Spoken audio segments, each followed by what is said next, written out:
Para sahabat, sebangsa dan setanah air, sering orang merasa gregetan melihat kediaman Pak Jokowi seolah membiarkan semua isu dan hoaks berseliweran.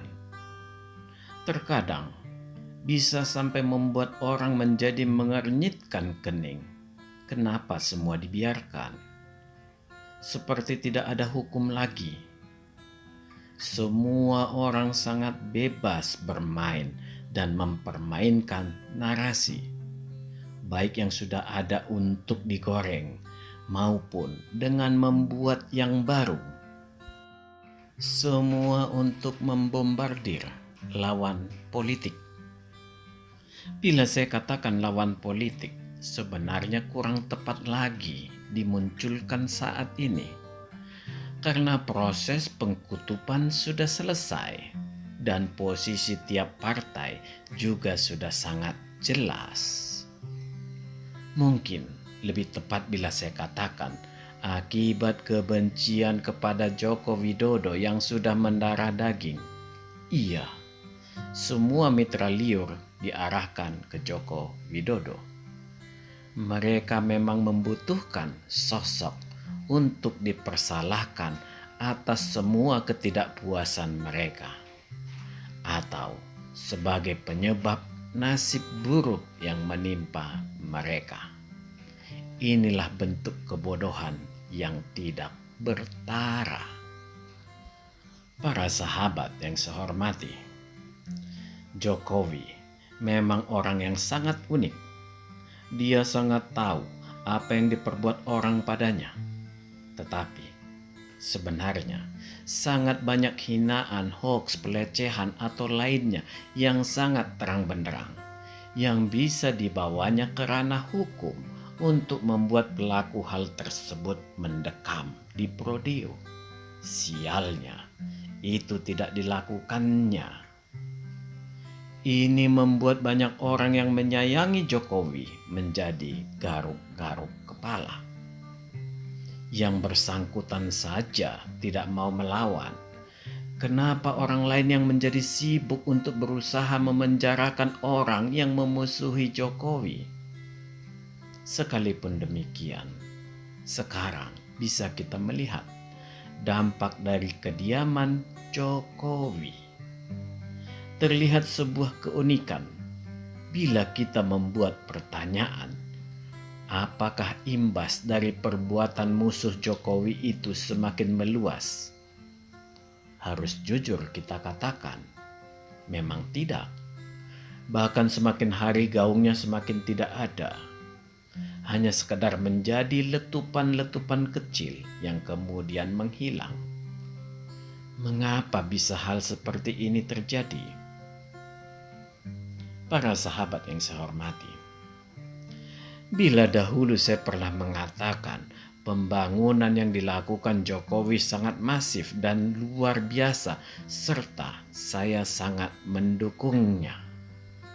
Tetapi saya tetap mengatakan agar Jokowi juga memperhatikan pembangunan mentalitas atau reformasi mental sebagaimana janji kampanyenya dahulu.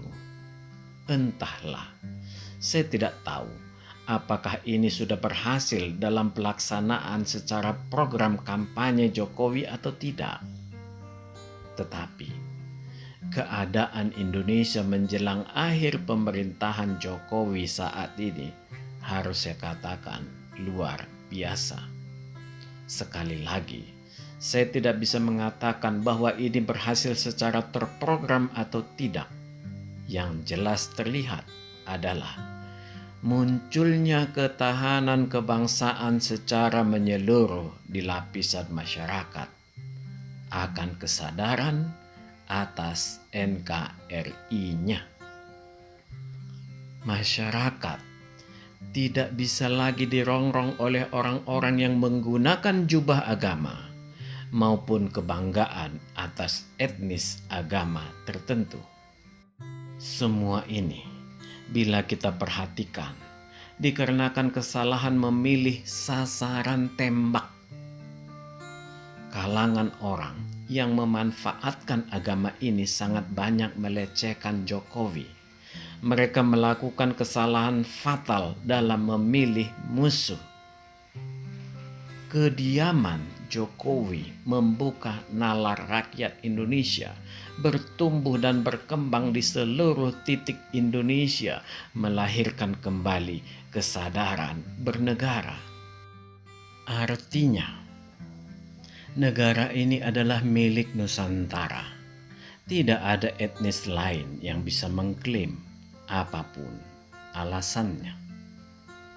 Para sahabat yang saya hormati, saya lebih cenderung mengatakan bahwa cara pikir atau nalar rakyat semakin terasah melihat kediaman Jokowi terhadap seluruh apa yang diperbuat kalangan pembencinya. Aksi diam Jokowi inilah yang tidak perlu memperlihatkan sikap membela diri itu, membuat rakyat terpanggil untuk membelanya terhadap seluruh tuduhan dan hinaan. Bila berdasarkan pembenahan bersistem, harus diakui Jokowi terlihat akan sangat kesulitan. Dan ini bisa kita lihat dari gagalnya upayanya untuk menggolkan undang-undang perampasan aset para koruptor. Sekalipun demikian, harus diakui Jokowi berhasil membangun nalar sehat anak bangsa melalui kediamannya. Rakyat yang bergerak, membantu dan membelanya setelah melihat apa yang dilakukannya. Dan ini muncul di seluruh titik di tanah air. Dampaknya ternyata tidak sekedar membela Jokowi, bahkan lebih daripada itu, kesadaran akan bernegara, kesadaran akan NKRI, kesadaran terhadap realita bahwa bukan Jokowi sebagai antek asing, melainkan yang menudingnya. Yang pasti, Jokowi dibenci WTO karena melindungi tambang dalam negeri dan dia tidak peduli dia dibenci atau tidak. Para sahabat yang saya hormati, harus diakui kalangan pembenci Jokowi akhir-akhir ini sebenarnya semakin kehilangan arah. Kerancuannya menggunakan nalar sudah semakin jauh membias, karena fondasi di antara mereka sebenarnya juga bukan berdasarkan sebuah realita, melainkan hanya kesamaan konsep pikir. Padahal sebagian besar rekannya yang sebelumnya sehaluan sudah berbalik arah, meninggalkan mereka dan kembali mengikuti Prabowo yang notabene sudah menjadi satu kesatuan dengan Jokowi. Istilah tidak kenal maka tidak sayang menjadi gaung bersambut, dikarenakan Jokowi dan Prabowo semakin mengenal dan menemukan kesamaan. Yang mana sebelumnya semua itu terbungkus dalam bingkai menjadi lawan berkompetisi. Memang kebersamaan Jokowi dan Prabowo sangat berarti banyak bagi negara ini. Sehingga perlahan mereka berdua dapat bersama-sama mengurai benang kusut yang membelit bangsa ini. Jokowi menjadi menemukan partner yang tepat, sehingga dia juga menjadi semakin ringan melangkah, tidak terlalu terkungkung lagi sekedar petugas partai. Istilah petugas partai ini memang seharusnya hanya berlaku di internal, jangan pernah keluar, terlebih bila dituntut untuk dijalankan oleh seorang presiden. Bila terjadi seperti itu, maka partai itu yang amat sangat ngawur. Mereka tidak mengerti posisi seorang presiden. Para sahabat yang saya hormati, Melihat kebersamaan Jokowi dan Prabowo ini, ditambah bergabungnya partai di dalam KIM atau Koalisi Indonesia Maju, maka orang-orang yang boleh kita katakan kalangan sempalan semakin jauh berkurang. Mereka sekarang ini boleh dikatakan bisa diperas hanya menjadi satu kelompok, yaitu menjadi orang-orang lama pembenci atau penentang Jokowi. Jumlah mereka juga tidak banyak lagi, seperti Amin Rais, Din Samsudin, Refli Harun, Faisal Assegaf, Rocky Gerung, Rizik Sihab, Marwan Batubara, Syahganda, dan segelintir lainnya. Sebaiknya, para tokoh-tokoh yang tidak berguna ini perlu merenung mengapa mereka sedemikian membenci Jokowi. Apakah yang mereka lakukan ini sudah semestinya mereka lakukan? Bukan apa yang mereka lakukan hanya membuat kebisingan yang tidak berguna sama sekali. Sebenarnya, ada satu tokoh lagi yang saat ini hanya diam atau diminta diam atau bersembunyi, tetapi sebenarnya banyak orang tahu dia juga termasuk pembenci Jokowi, yaitu Fadly Zon. Entahlah, kita tidak tahu bagaimana tanggapan masyarakat bila tokoh yang satu ini nanti diangkat Prabowo sebagai menterinya. Para sahabat yang saya hormati, sebagaimana yang saya katakan sebelumnya, mereka semakin kehilangan pamor setelah tempat berpegangan pada Prabowo juga menjadi hilang. Arah penetrasi mereka semakin telanjang, hanya menyisakan satu hal, kebencian pada Jokowi. Itu pun bisa jadi karena mereka sudah tidak memiliki sasaran tembak yang lain. Akibatnya, seluruh pergerakan mereka melulu mengarah ke Jokowi dan semua kumulatif dari rasa benci serta residu dari Pilpres. Yang paling jahat adalah kelompok yang belum move on dari Pilpres. Mereka memanfaatkan situasi dengan menghantam Jokowi melalui upaya pemisahan Gibran dari Prabowo. Ini sebuah kegilaan yang akut. Nalar mereka benar-benar sudah rusak. Bagaimana mungkin menggagalkan Gibran sebagai wapres dengan menggantikannya dengan orang lain? Matematika apa yang mereka pakai? Seolah sedemikian mudah mengganti Gibran tanpa menimbulkan akibat cacat hukum dalam Pilpres.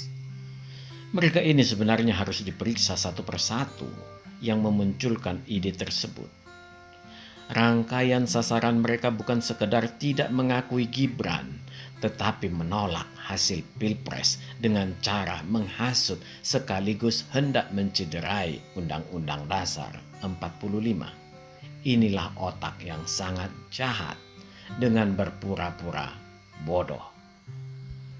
Para sahabat sebangsa dan setanah air, bagaimana dengan Jokowi dan Gibran atau keluarganya? Mereka sangat santai. Mereka tahu bahwa mereka tidak perlu lagi membela diri karena masyarakat semakin sadar. 10 tahun Jokowi dan keluarga diam, masyarakat sudah mengerti mana emas asli dan mana yang imitasi. Bila ini yang dimaksud Jokowi dengan reformasi mental, secara jujur harus saya akui, memang inilah yang sesungguhnya yang harus terjadi, yaitu munculnya permesta, perlawanan rakyat semesta terhadap rongrongan yang bisa semakin luas akibat munculnya kesadaran tiap individu akan nasib bangsanya. Memang, reformasi mental itulah solusinya.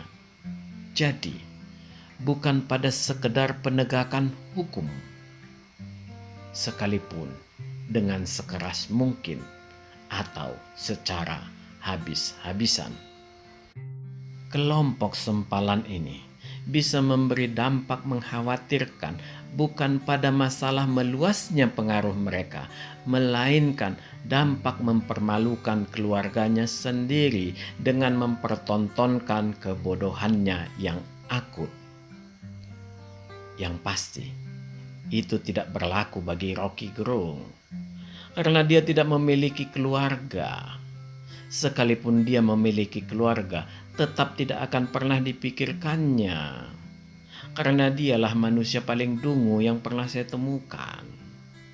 Satu hal lagi yang juga sangat dan sangat mengharukan bagi saya adalah Amin Rais. Mbok Iyo, dalam keadaan begitu sepuh seperti itu, harusnya ada pihak yang berbelas kasihan untuk memberi penerangan batiniah. Jangan dibiarkan dia nyerocos di publik sedemikian menjijikkan. Sungguh sangat mengenaskan. Tidak terbayang berapa banyak orang yang memaki dia dan mendoakannya biar dia cepat mati. Mohon dibantu Amin Rais. Jangan dibiarkan. Sungguh kasihan. Saya sendiri juga menjadi tidak tahan. Tetapi jujur, emang kelakuan Amin Rais juga sangat menjijikkan. Maaf, Mbah Amin, kayaknya ndak ada yang peduli sama ente, sehingga ente dibiarkan nyerocos. Awas, jangan sampai stroke. Salam, majulah Indonesia.